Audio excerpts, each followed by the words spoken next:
जेव्हापासून वामनभाऊ महाराज होते तेव्हापासून ते बैलगाडीच्या रथात म्हणजे येत होते आणि फार कष्टाने येत होते.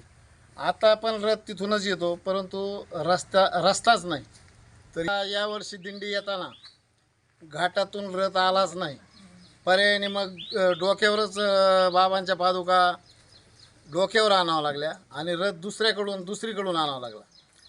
ही दिंडी महाराष्ट्रात तशी एकच दिंडी आहे, सर्वात मोठी दिंडी आहे.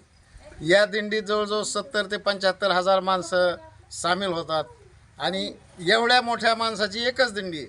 आपण जर ज्ञानेश्वर महाराजाची, तुकाराम महाराजाची दिंडी पाहिली तर 100-150 माणसाची एक दिंडी अशी करून दिंडी मोठी होती. परंतु ही वामनभाऊची दिंडी आहे, ही एकच दिंडी आहे एवढ्या मोठ्या समाजाची. येताना म्हणजे फारच वारकऱ्यांचे इथून तिथून हाल झाले. गुडघे इतक्या पाण्यातून चालावं लागलं, खड्डे मोठमोठे पडलेत, वन विभाग रस्ता करू द्यायना, शासनही लक्ष द्यायना. त्याच्यामुळं दिंडीला म्हणजे सामोरं जावं लागलं. कसं म्हणजे फार कठीण परिस्थितीतून सामोरं जावं लागलं. मी सुद्धा जवळजवळ 15 वर्ष झालं पायी वारीला मी सुद्धा जात असतो.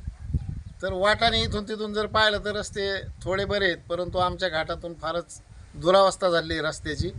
तर शासनाने थोडं मनावर घेऊन रस्ता करावा आणि दिंडीचा मार्ग तसा तर गहिनीनाथगड ते पंढरपूर असा दिंडीचा रस्ता दुहेरी चौपदरी रस्ता व्हायला पाहिजे.